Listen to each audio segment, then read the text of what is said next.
Welcome to Eureka. I am Gauhar Raza and you are watching this program which is devoted to excellence in science. We are lucky to have you, Dr. Paul, Director of National Chemical Laboratory, Pune. I have asked this question to the Director of National Physical Laboratory. Let me begin by asking the same questions to you. Dr. S.S. Bhatnagar had a dream and he realized that dream.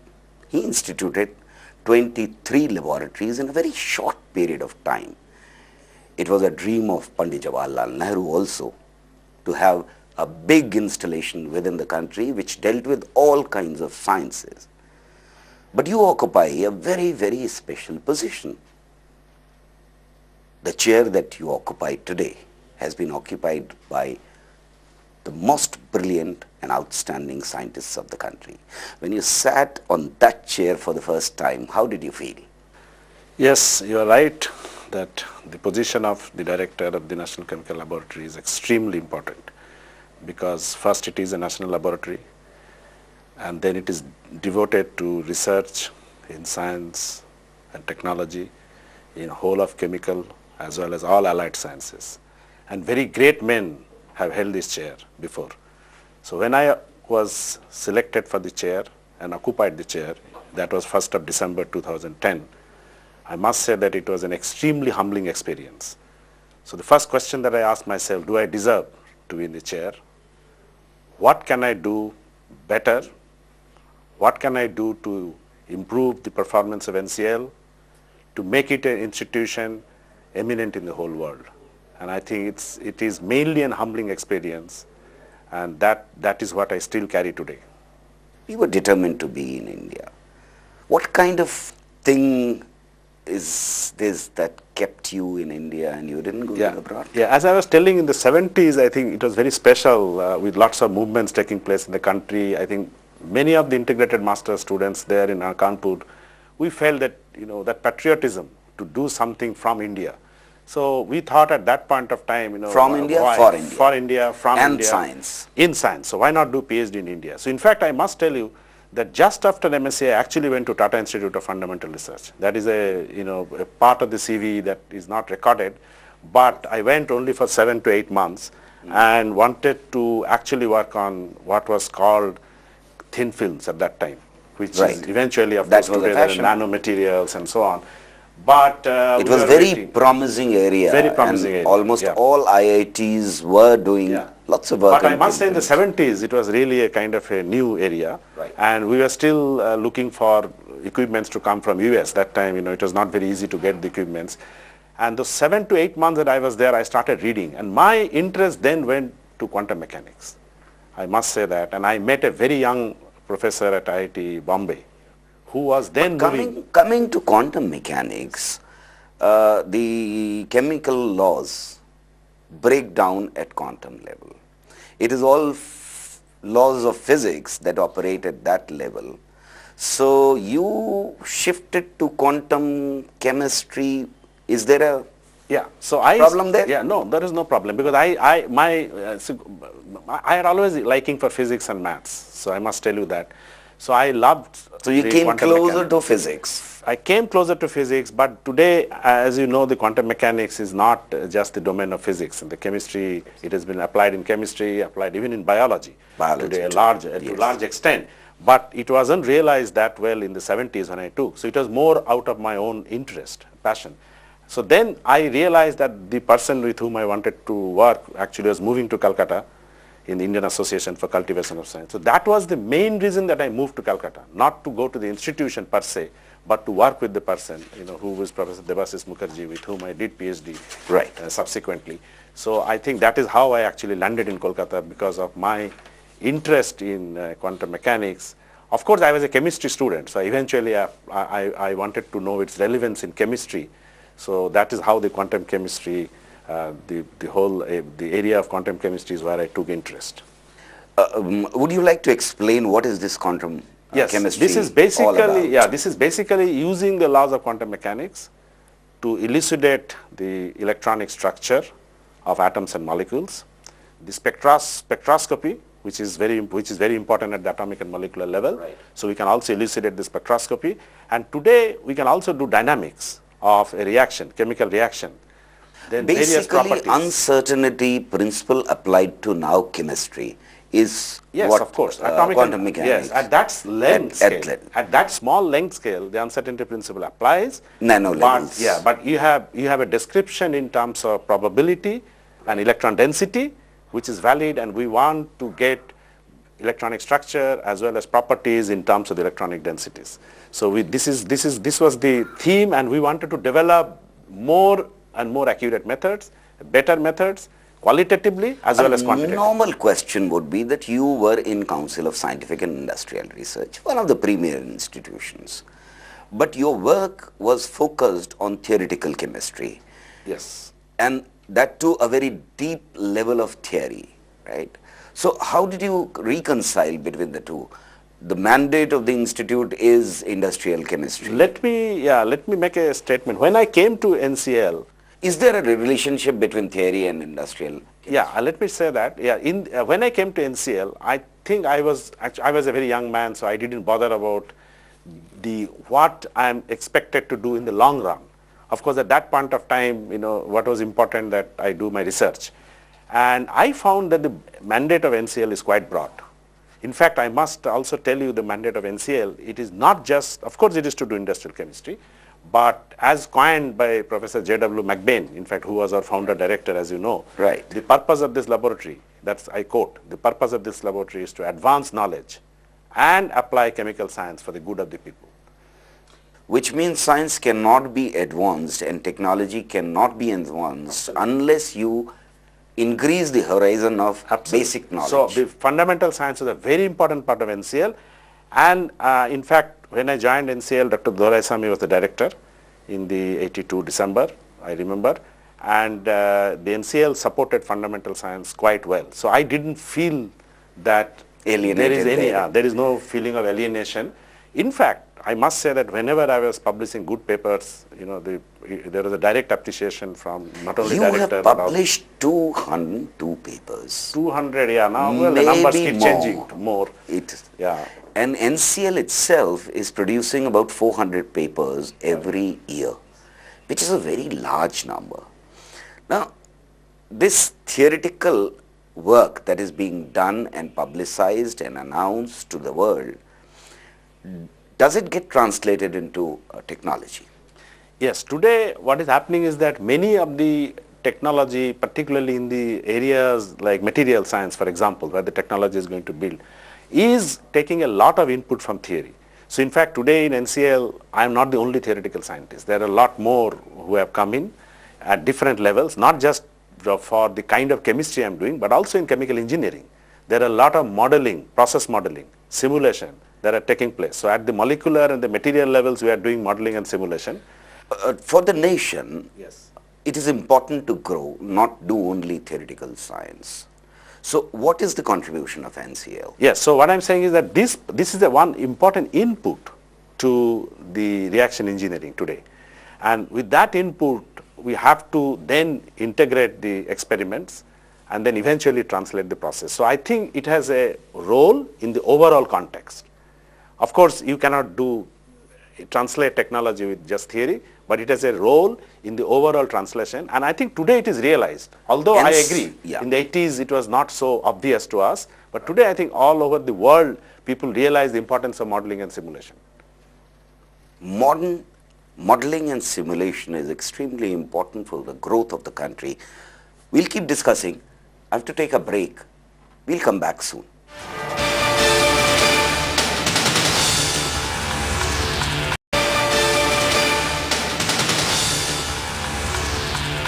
Welcome back to Eureka. We were discussing that how important it's for the country to do work in basic sciences, and that can result into basically development of the country. When theoretical scientists are called upon to develop a technology, at times it becomes child play for them. That has been observed all across the world. Now, your contribution has resulted into many technologies, and your group has done extremely well for the country, and the contribution has been recognized by your peers, right from Indian equivalent of Nobel Prize, which is Bhatnagar Award, to Fellowship of Royal Society of Chemistry. Which one did excite you the most? Are you asking in particular work or recognition? No, I'm asking about the recognition. Well, I think it also depends on what time you get which recognition, because your mind time frame changes. Absolutely. So I must say, at the very young age, I got INSA Young Scientist Award. That was also extremely, because at that point of time, that is a very, very important award. It was below 32. You've got it was a signature almost award. 20 very significant awards. Yes. And many So each others. one, I mean, just last few days, I received in name of Professor C.N.R. Rao, a Sastra C.N.R. Rao Award in Chemistry and Material Science. Congratulations. So, thank you. So, but I think all recognitions are important, I must say that. But I think at a particular time, certain recognitions become more meaningful because your mindset is at that time appropriate for that. And I would say probably pick two of them certainly. One is Bhatnagar Prize. Of course, that all of you know is very important, and I think I was very excited. It's the biggest award for a scientist in the country. I was certainly very excited when I received the news. But I think I was equally excited. Scientists basically ask questions. So what was the meta question that you were asking? Yeah, the questions that we ask is, how do the electrons behave in atoms and molecules? How are the phenomena at the molecular level and also at a slightly higher length scale level, which actually eventually may translate into technology at the level of the materials? How do those phenomena related to the structure and eventually to the properties?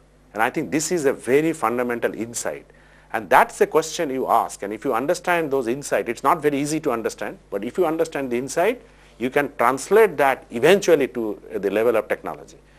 But technology translation is, of course, is a very complex part, because you require participation of so many different fields of people, people from different fields.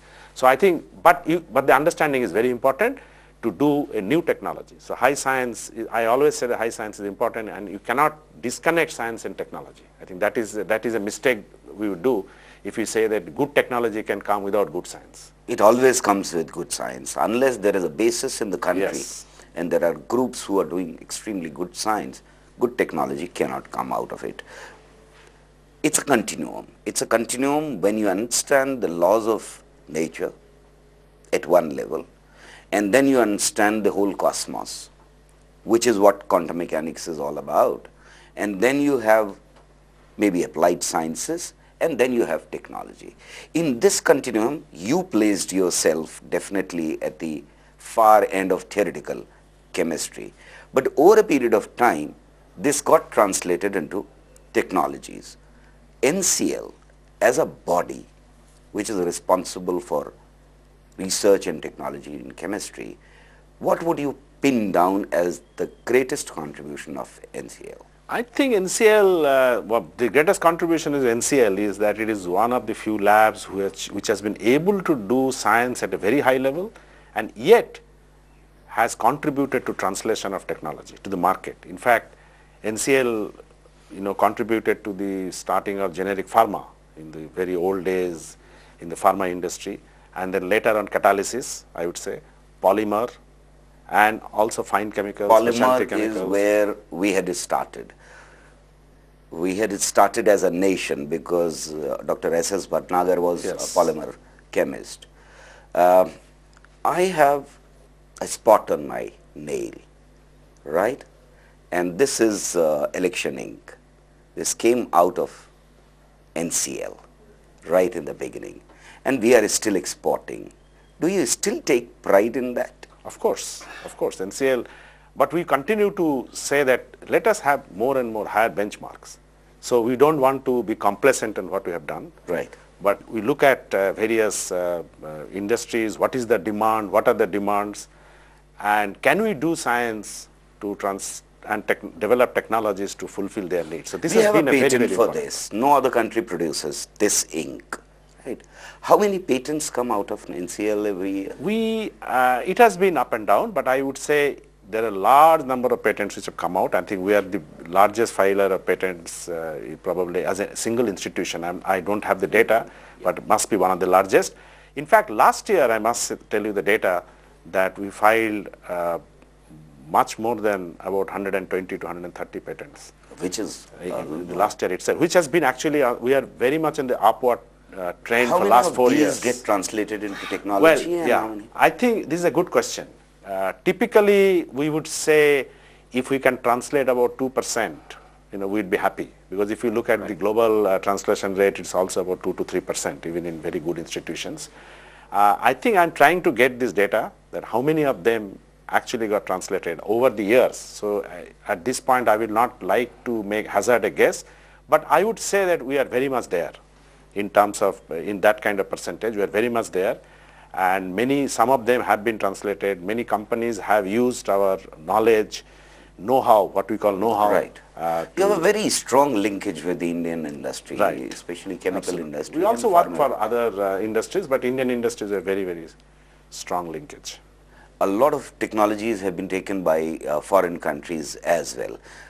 Now, the last question that I wanted to ask you was that when you look back at your graph of both life as well as educational and scientific contribution, which is the phase that you look back at with utmost satisfaction?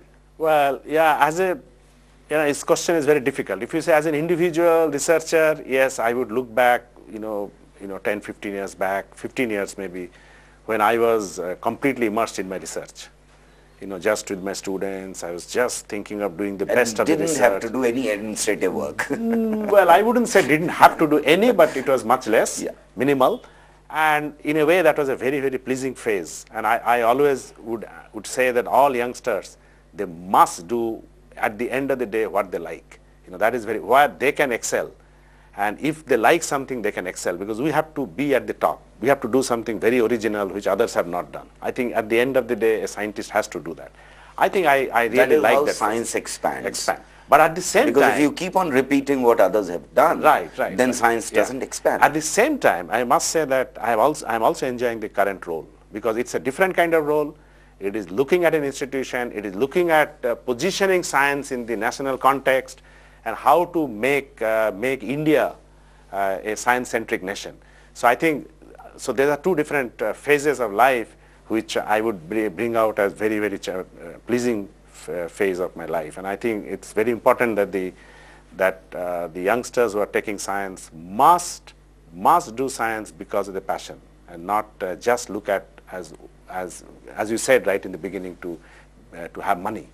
Money will come automatically. Of course, money, there is a lot of. It is important to have money. Yeah, it's good money is there today. Yeah, and our scientists are one of the best paid scientists in the world. But you don't work for awards. You work to crack a problem. Absolutely. A problem that haunts you. And I think today we require that ability to think of a problem, solving problems. But the best mind in the country today is not coming to science. Does it disturb you? It does. It certainly does. And I think I myself have been doing a lot of outreach activities apart from doing science. I must say I go to schools, colleges to tell the youngsters that you must do science, because that is where the challenge lies. And I think one of the things that we must bring at the school and college level, and I have been telling that in many forums, to bring the role models in front of the children, and the role models which can be even people who have been there in the past, like Isaac Newton, Einstein, and so on. I think it's very important that people know this, and that is why the history of science is a very important subject that should be taught. And I see that missing in our curriculum in many places. I think some of the institutions are trying to do that today. But I think it's very important, because that is the only way these children will know what they have done. Look at Archimedes. The way they did discovery. I think it is very important for the children to know how the discoveries are made, and I think their mind will be fired up. So I believe we have to do. I think it is there are a lot of people who are doing today outreach activities, and I think it is very important to bring that passion of science first, excitement of science to the children. I think they will learn the technical details, but their excitement is very important to be brought forward. We have a large population and very bright minds. They've been going abroad also.